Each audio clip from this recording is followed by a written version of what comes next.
Alhamdulillahi Rabbil Alamin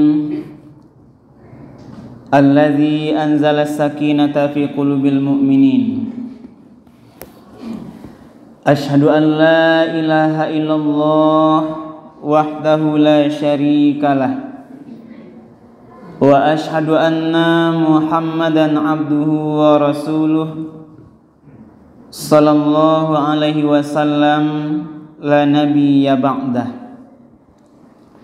Allahumma salli wa sallim wa barik ala hadzal nabiyil karim wa ala alihi wa ashabihi ajma'in. Faya ayuhan nas wal hadirun, usikum wa nafsi bitaqwallah. Ittaqullaha haqqa tuqatih wa la tamutunna illa wa antum muslimun. Summa qala Allah ta'ala fil Qur'anil Karim, A'udzu billahi minasy syaithanir rajim. Bismillahirrahmanirrahim. Ya ayyuhan nasu inna khalaqnakum min dzakarin wa unsa wa ja'alnakum syu'uban wa qabaila lita'arafu.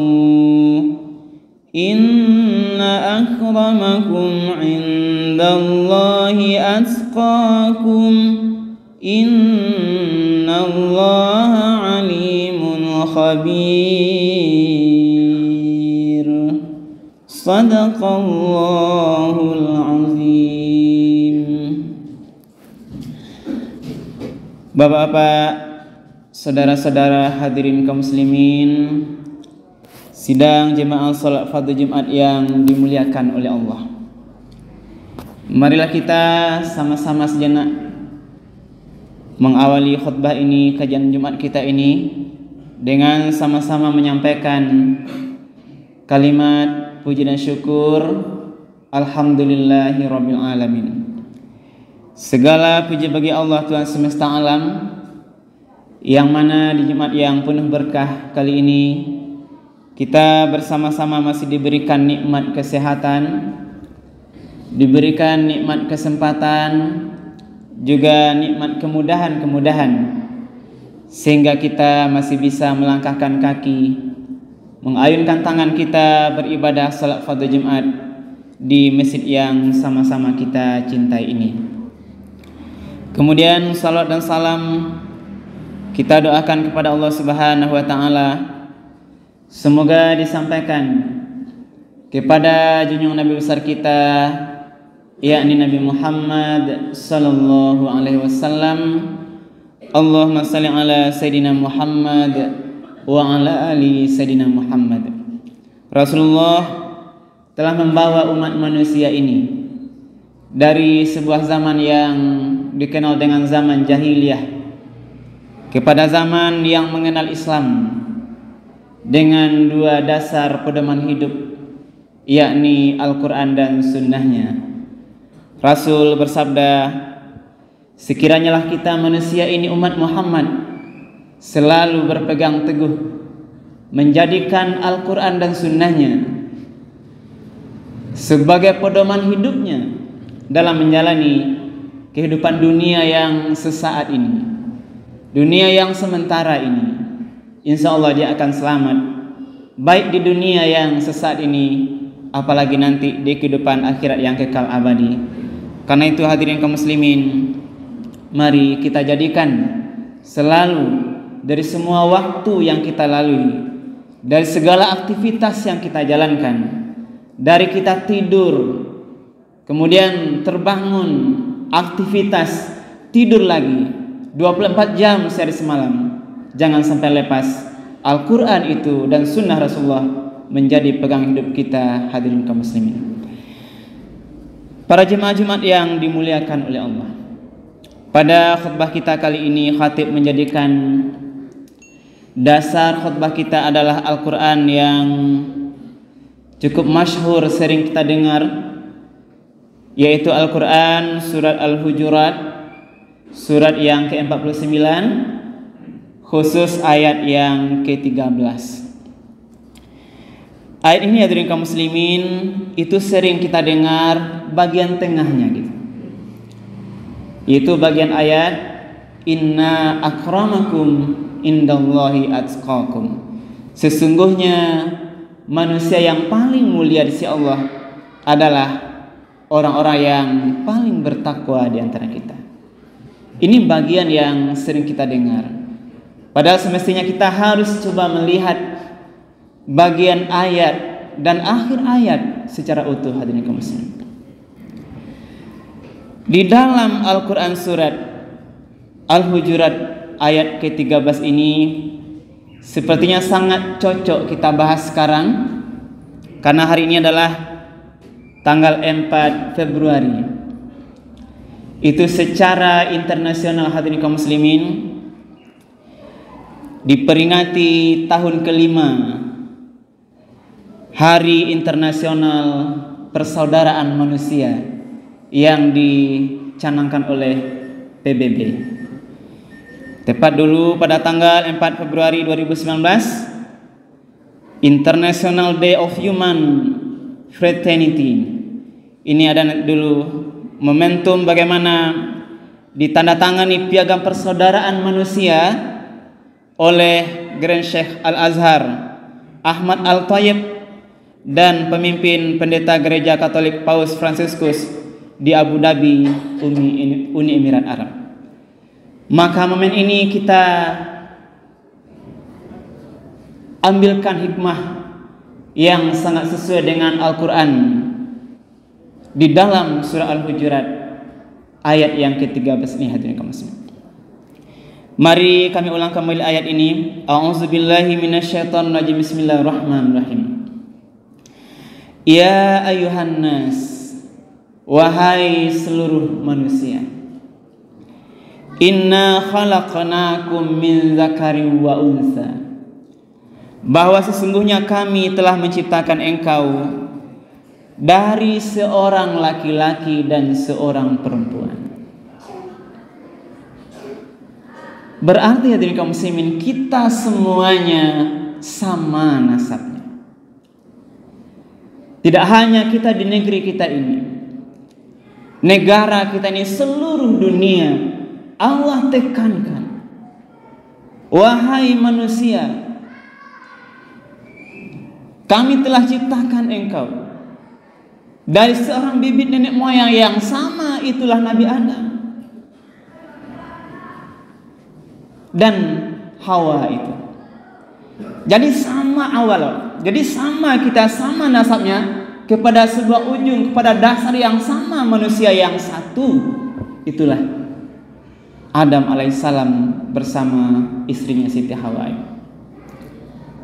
Berarti apa yang kita pahami? Konsep pertama dari ayat ini adalah bahwa kita ini sama. Berarti makna persamaan inilah yang harus kita kemukakan hadirin kaum muslimin, bukan perbedaannya. Kita lanjut dulu hadirin kaum muslimin. Lalu setelah Allah menyampaikan bahwa manusia semuanya diciptakan dari nasab yang sama, Adam dan Hawa itu, wa ja'alnakum syu'uban, maka lalu dengan dilahirkanlah keturunan, maka dijadikanlah kita syu'uban, berbangsa-bangsa yang berbeda. Ini adalah kelompok manusia terbesar, golongan terbesar namanya syu'uban, bangsa-bangsa. Bangsa Arab, non-Arab, Indonesia, semua bangsa, itulah ini keturunan tadi dari Adam alaihissalam. Lalu dengan bangsa itu wa qabaila, dijadikan pula dari bangsa itu qabail, kabilah. Ada kelompok-kelompok kecil, golongan-golongan manusia. Inilah kabilah-kabilah. Berarti makin banyak bangsa ini nanti dipecah menjadi dia kabilah-kabilah, kelompok-kelompok, suku-suku, sampailah kepada kita hari ini. Kita tidak akan bicara konteks tataran internasional, kita bicara fakta apa yang bisa kita ambil hadirin. Lalu apa kata Allah Subhanahu wa taala? Dengan berbeda bangsa itu, berbeda kabilah itu, berbeda suku itu, Allah menyatakan apa tujuannya? Li ta'aruf, agar kita saling bisa kenal mengenal, saling tahu berbeda suku, bahkan mungkin berbeda agama, berbeda bangsa. Bagaimana Allah ingin kita ini saling kenal mengenal, ta'aruf. Karena persoalan hadirin kaum muslimin, kenapa seseorang tadi masalah, ada pertengkaran, ada fakta yang lebih besar, permusuhan, itu karena mereka tidak saling mengenal. Karena Allah suruh kita saling mengenal. Jangankan yang jauh, kita bersaudara kan berbeda pendapat. Kenapa berbeda pendapat? Kadang bahkan putus silaturahim yang dilarang oleh agama. Ada putus silaturahim dengan saudara kandungnya, ada putus silaturahim dengan orang tua kandungnya, ada putus silaturahim dengan mamanya dan sebagainya, yang nasab terdekatnya. Kenapa demikian? Karena tidak ta'aruf, karena tidak saling mengenal. Maka inilah makna perdamaian yang sangat indah ajaran agama kita ini. Kenapa berbeda?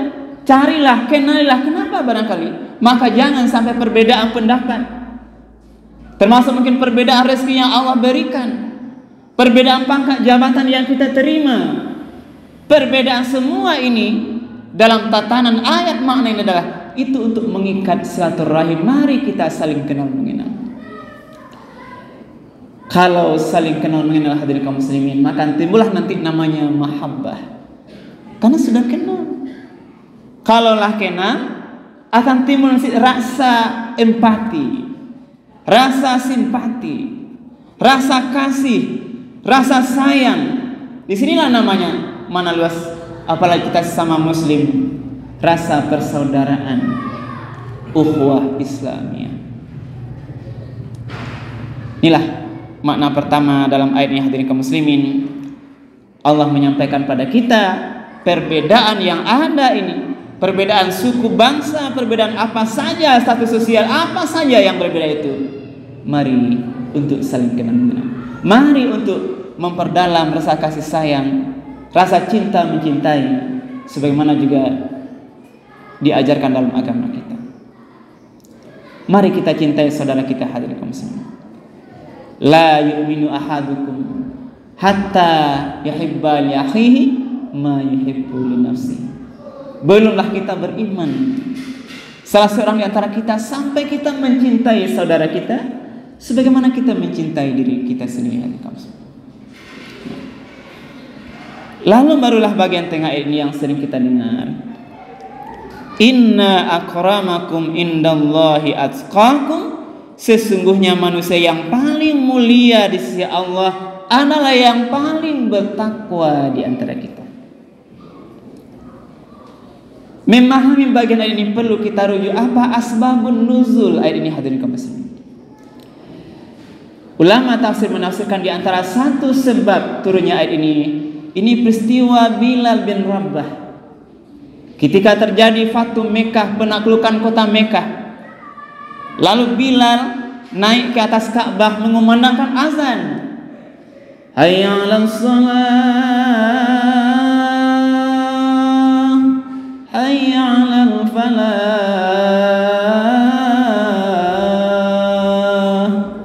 Lanjut sampai akhir. Maka mendengar Bilal yang diketahui oleh bangsa Arab waktu itu dia adalah seorang budak yang rendah, yang hitam, mungkin hina bagi mereka. Kenapa ini yang ditunjuk oleh Rasul jadi Bilal? Padahal Bilal ini sudah biasa di Madinah, memang diangkat oleh Rasul sebagai muazzin. Maka pembicaraan Arab ketika waktu Mekah, ketika Bilal naik Ka'bah azan itu, ada yang mencemooh. Ada yang bertanya, ini Nabi tidak salah pilih, kenapa budak hitam ini yang disuruh azan? Tidak ada yang lain. Bahkan disamakan dengan bagian hewan tertentu, hadirin kaum muslimin. Karena itulah menjawab hal ini Allah turunkan ayat ini. Apa bantahannya? Allah Subhanahu wa taala tidaklah memandang seseorang di antara kita karena faktor dunia tadi. Tidak memandang bentuk kita apakah putih atau hitam. Allah tidak pandang suku bangsa kita, Arab non Arab. Tidak pandang status sosial kita punya pangkat tinggi atau rendah, tidak. Tidak memandang kaya miskin kita, tidak, hadirin kaum muslimin. Allah tidak pandang semua itu. Ras, suku, agama, semuanya tidak Allah pandang. Tapi Allah pandang itulah ketakwaan kita. Karena bisa saja orang yang miskin lebih takwa, lebih mulia di sisi Allah daripada orang yang kaya, hadirin kaum muslimin. Bisa saja orang yang berpangkat rendah, yang biasa di mata manusia, tapi dalam pandang Allah dia lebih takwa, lebih patuh menjalankan semua perintah Allah, lebih patuh menjauhi semua larangan Allah, dia lebih mulia di sisi Allah. Inilah maknanya. Karena itu di khutbah kita yang segini khatib menghimbau, mari kita merendahkan diri, hadirin kaum muslimin. Mari kita mendekat kepada Allah. Mari kita capai yang namanya predikat mulia di samping Allah. Atqakum, akram, ini posisi mulia di sisi Allah. Karena kalau Allah sudah muliakan kita, hadirin kaum muslimin, tentu namanya Allah zat yang maha pemberi rezeki, maha pemberi petunjuk, maha segala maha. Kalau ada manusia takwa di sisinya, tentu Allah akan berikan segala kenikmatan karunia-Nya, akan berikan kasih sayang. Ketika kita bertakwa, tentu Allah akan memberikan kemudahan-kemudahan dalam kita menyelesaikan semua persoalan kita.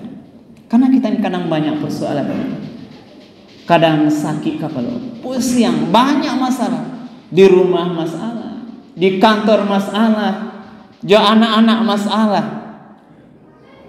di masyarakat ada masalah. Di semua kita ini punya lini persoalan. Kadang menyebabkan kita stres, susah. Kenapa masalah ini terasa berat, hadirin kaum muslimin? Mendekatlah pada Allah. Mungkin kita lagi jauh pada Allah. Masalah tiba-tiba timpo kawa. Mungkin awak lalai. Periksa semua yang Allah perintahkan. Periksa ibadah salat awak. Tiba masalah tanya semua yang awak, lewat semua yang tidak dengan lengkap semua Allah. Inilah tempat mengadu kita, hadirin muslimin. Allah berikan ujian. Ini ujian orang beriman. Didatangkan masalah, tiba masalah satu selesai, tiba masalah baru balik. Alun yang baru selesai, tiba yang baru balik. Inilah manusia. Karena itu solusi mengatasi semua masalah, mari kita mendekat pada Allah. Karena kalau Allah kita dekati, Allah sayang pada kita, insya Allah sebagai hamba yang bertakwa, Allah janjikan kita akan diberikan semua jalan yang murah keluar dari persoalan yang sedang kita hadapi. Allah tutup ayatnya, hadirin kaum muslimin, innallaha alimun khabir. Sesungguhnya Allah itu alim, Allah maha tahu. Apapun yang dilakukan hambanya, apapun dilakukan manusia, Allah maha tahu. Kemudian Allah khabir, Allah maha teliti. Allah akan lihat apapun aktivitas kita, dimanapun kita berada, Allah akan teliti. Semua perbuatan baik akan dicatat, semua dosa akan dicatat, tidak akan luput dari catatan Allah Subhanahu wa taala. Karena itu takutlah pada Allah. Jangan sampai kita menambah di sisa umur ini yang ada ini, kita menambah catatan amal-amal dosa-dosa kita. Maka mari kita perbanyak di sisa umur yang ada ini, kita perbanyak amal-amalan kebaikan. Mudah-mudahan nanti di akhir kehidupan kita ini, ketika kita menghadap Allah, kita kembali dalam keadaan Allah ridho dengan kita. Kita kembali dalam keadaan husnul khatimah. Amin ya rabbal alamin. Mudah-mudahan bermanfaat. Perbanyak manfaat. Tabiru ya ulil absar la'allakum turhamun.